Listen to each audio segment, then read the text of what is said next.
नमस्कार मित्रांनो, आपलं मनापासून मनापर्यंत स्वागत. तर मित्रांनो बघा, आपण आता आपल्या या ऊसामध्ये ट्रॅक्टर हाकले आणि ट्रॅक्टर हाकल्यानंतर हे बघा तुम्हाला मी दाखवतो की या ठिकाणी आपण ही जी आपली ड्रिपची लाईन आहे ही खाली टाकली आणि त्यानंतर आपण जो ही सब लाईन आहे ही सब लाईन जी टाकली होती त्या सब लाईनला आपण इनर शॉकेट टाकलेले आहेत. तर चला तुम्हाला मी दाखवतो की इनर शॉकेटचा काय फायदा होतो.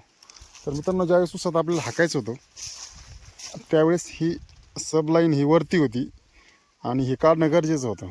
तर आपण या ठिकाणी बघा, या पाईपलाईनला जी सब लाईन जोडली या ठिकाणी इनर शॉकेट लावलेलं आहे. बघा तुम्हाला मी दाखवतो.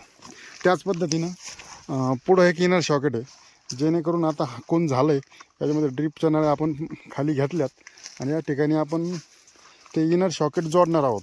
तर बघा तुम्हाला मी दाखवतो कशा प्रकारे ते इनर शॉकेट जोडायचं, म्हणजे आपलं काम एकदम सोपं होईल.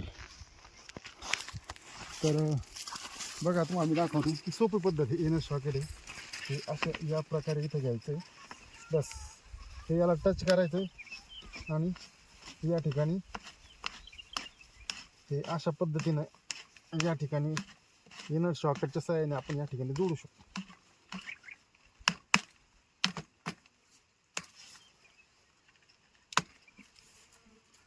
आणि या इनर शॉकेटमुळे काय होतं, पाईपाची ॲडजस्टमेंट म्हणजे हे जे कॉक असतात ते खालीवर तुम्हाला पाहिजे तशा प्रकारे तुम्ही ते करू शकता.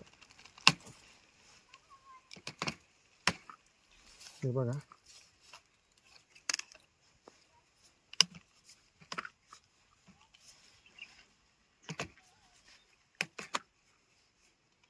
ओके.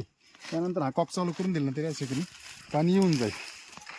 तर तुम्ही तुमच्या शेतीमध्ये जर असं काही जुगाड केलेलं असेल तर नक्की कमेंटमध्ये सांगा, किंवा अजून कोणत्या प्रकारचं या ठिकाणी काही जुगाड करावं लागेल का ते पण सांगा.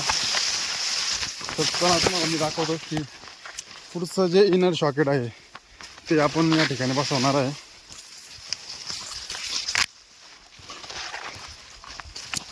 तर हे बघा मित्रांनो, या ठिकाणी आपण हे इनर शॉकेट आहे हे बसवणार आहे. आणि एक लक्षात घ्या मित्रांनो, ज्यावेळेस इनर शॉकेट आपण बसायचं असते त्यावेळेस ते व्यवस्थित त्या ज्या याच्या आट्या आहेत त्या आट्यामध्ये माती वगैरे नसली पाहिजे, जेणेकरून काय होईल की ते बसायला अडचण देणार नाही. आणि सगळ्यात महत्त्वाचं सांगतो मित्रांनो, हे जे आहे या ठिकाणी हे आपण याला ही पॅकिंग आहे, तर ही पॅकिंग असणं खूप गरजेचं आहे. जर पॅकिंग जर नसेल पडली असेल तर ते लीक राहू शकतं.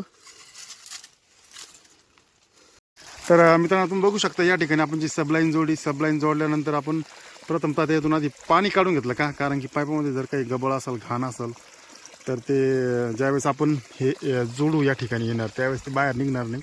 तर ठीक आहे, आपण या ठिकाणी सगळं पाणी वगैरे बाहेर काढायचं, साफ केली पाईपलाईन, आणि ते करणं गरजेचं आहे मित्रांनो.